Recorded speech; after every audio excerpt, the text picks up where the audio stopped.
심리상담의 네 번째 고민입니다. 회사를 다니며 레슨 들을 시간이 줄고 춤을 추는 시간도 줄고 있어요. 또 음악이 나오면 같은 동작만 하는 게 너무나 슬픕니다. 이런 고민을 갖고 계신 분들이 진짜 많을 거예요. 많을 춤을 진짜 추고 싶은데 여러 가지 일들이 엄청 많고 이러다 보니까 이제 못 추게 되는 경우들이 있잖아요, 사실은. 근데 이거에 대한 고민은 솔직히 정말 말씀드리면 부지런해야 되는 것밖에 답이 없어요. 제가 느꼈을 때는. 그러니까 이걸 저도 알아요. 왜냐면 저도 한때는 돈을 이제 버는 행위들을 더 많이 비중을 주게 됐던 적이 있었는데, 그때 저도 똑같은 고민을 했어요. 맨날 새벽에 들어오고 아침 일찍 나가고 춤을 못 추니까 결과적으로 같은 고민을 이제 하게 됐단 말이죠. 네. 근데 결론은 제가 그냥 부지런하게 움직였어요. 사실은 이거는 정말 공감이 되지만 정답은 진짜 어떻게 해서든 하는 수밖에 없는 게 사실 정답이라고 저는 생각을 해요. 아니 저도 사실 이 질문 보고 비슷하게 생각을 했습니다. 네. 그러니까 물리적인 시간은 사실 한정돼 있잖아요. 그쵸. 그러니까 이게 물리적인 시간이라고 해요. 네.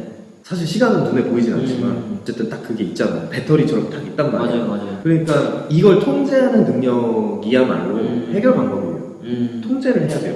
그러니까 맞아요, 사실. 와, 이거는 진짜 사실 저도 지금 춤을 추지만 또 이렇게 또 유튜브도 하고 다양한 걸 사실 저도 굉장히 많이 하고 있습니다. 네. 근데 와, 이게 생각보다 시간이 나요. 근데 여기 질문자분도 보면은 레슨 들을 시간이 줄고 그쵸, 없다고는 표현 안 하셨어요. 춤추는 시간도 줄고라고 하셨습니다. 네. 근데 이제 이거를 잘 생각해 보면 이게 문제라고 생각하시는 거예요. 주는 거가 문제라고 생각하시는 건데 기존에 내가 할애했던 시간보다 더 줄어드니까. 근데 이게 주는 그 현상은 잘못된 게 아니라고 생각해요. 왜냐면은 업무가 많아지거나 진급을 하셔가지고 이제 업무량이 많아지는 거는 사실 어떻게 보면은 일을 잘 하시고 계시다는 거라서 네. 근데 이제 결국에 춤을 추고 싶으니까 이게 밸런스가 안 맞는 거잖아요. 결국에는 하고 싶으신 거죠. 그러니까 욕심은 있으신 거예요. 맞아요. 춤추고 싶은 욕심은 있는데 그냥 이런 일을 하니까 그게 되게 슬프신 거죠. 너무 안타까워요. 맞아요. 이게 더 많은 시간을 이제 할애해서 춤을 추면 참 너무 좋겠지만 해결책은 진짜 그 물리적인 시간을 통제를 해서 더 짬을 내신다거나 만약에 더 추고 싶으시다면 하지만 그렇지 않을 수도 있어요. 사실. 그쵸. 그냥 이 상황이 되게 슬프신 걸 수도 있을 것 같아요.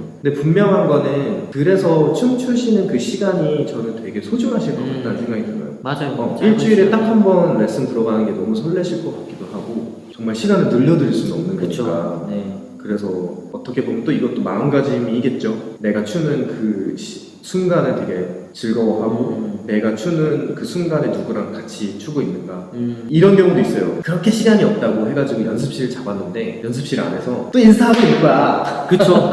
연습을 해야지. 잠깐 쉬고 이제 핸드폰 좀 만지고 그런 경우 있죠. 그런 거 네. 그런 짜투리 시간들을 잘 활용해도 생각보다 시간 나옵니다. 진짜로. 이건 좀 꿀팁? 생활 꿀팁? 이렇게 생활하는 게 사실 결국에 자기 통제거든. 그래서 저도 웬만하면 인스타그램을 이동하는 시간 외엔 잘 안 봐요. 대중교통을 타니까 제 의지로 운전할 필요 없잖아요. 그쵸. 그래서 저는 보통 그럴 때 인스타그램이나 유튜브나 이런 걸 많이 보고 아니면 업무를 또 인스타로 봐야 되는 직업이기 때문에 어디 가서 하는 게 아니라 가는 도중에 해버려요. 그러다 보니까 어떤 실제 현장에 갔을 때 제가 집중할 수 있는 시간이 많아져요. 이게 결국에는 물리적인 시간 통제하는 방법. 그쵸. 그렇게 하시면 한번 해보시면 좋을 것 같아요. 이게 너무 슬픕니다라고 얘기를 하시니까 더 좋은 상황이 나오길 바래요. 솔직히 말해서. 또 말씀하신 게 음악이 나오면 이제 같은 동작만 하는 게 슬프다고 이제 하셨는데 이거 제가 항상 그 주변 분들이 계시면 말씀드리는 건데 동작이라는 게 사람들이 되게 A랑 B를 동작이라고 생각하시거든요. 저는 동작이라는 개념이 어떤 움직임 자체를 그냥 동작이라고 생각하거든요. 그러니까 쉽게 말하면 이것도 동작이고 이것도 동작이고 사람들이 크게만 생각하는 경우가 많아요. 1, 2, 3, 4, 5 이런 식으로. 근데 저 같은 경우는 제가 춤출 때도 그렇고 쉽게 말하면 점을 많이 만들어요. A점에 A점에 A점 3 1, 2, 3, 4, 5 뭐 이런 식으로 A랑 B 사이에 있는 점들을 많이 연결시키는 편이긴 하거든요. 근데 그걸 만드는 방법이 되게 간단해요. 큰 거를 막 이렇게 하는 게 아니라 그냥 여기서 이렇게 한번 가는 것도 5가지의 동작이 되는 거예요. 같은 동작만 나온다고 생각하시는 게 큰 동작이라고 생각하시는 것 같으니까 동작을 그냥 움직임이라고만 생각하시고 이거를 되게 자연스러운 범위 안에서 잘게 나눠서 한번 해보세요. 그러면은 이것만 해도 벌써 8개가 지금 그치. 이렇게만 해도 벌써 지금 16개가 가는 거예요. 이렇게 가는 거예요. 저는 그렇게 생각합니다. 이거 저랑 조금 다른 접근 보시면 네네네. 같은 동작이 나왔을 때 그게 사실 되게 그 무의식의 상태에서 동작이 나오는 거잖아요. 그쵸. 네. 이 굉장히 이 같은 동작이 얼마나 연습을 많이 하셨으면 맞아요. 굉장히 숙련된 상태라는 거거든요. 그쵸. 그러면은 반대로 또 생각을 해볼 필요가 있습니다.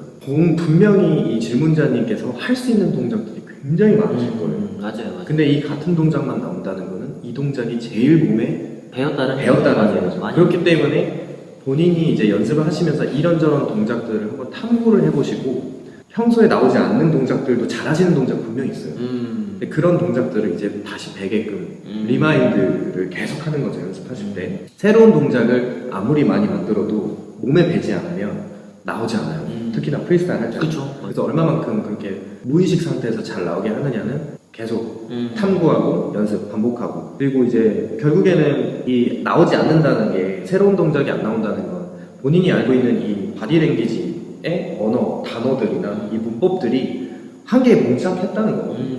맞아요. 그러면은 자기가 알고 있는 범주에서는 이제 더 이상 동작이 안 나온다는 얘기니까 벗어나야 돼요. 나를 벗어나야 돼요. 나를 벗어난다는 말이 무슨 말이냐면 결국엔 또 잘하는 사람들을 봐야 돼요.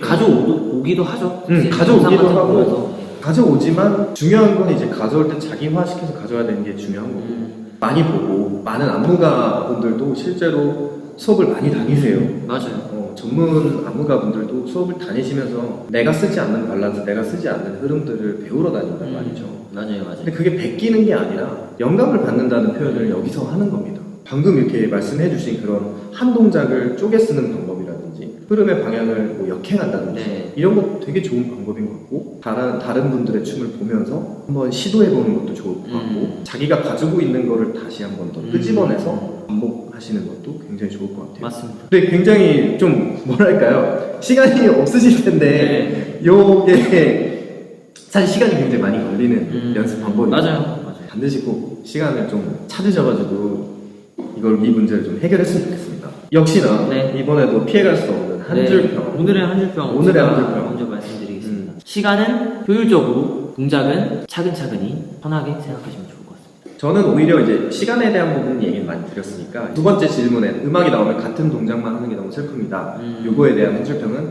나를 벗어나자. 나를 벗어나서 자극을 많이 받자는 거죠. 전 진짜 중요하다고 생각합니다. 맞습니다. 오늘도 재밌게 봐주셨으면 구독과 좋아요 반드시 눌러주시고요. 모두 시간을 아끼면서 씁시다. 무슨 말이야 이게.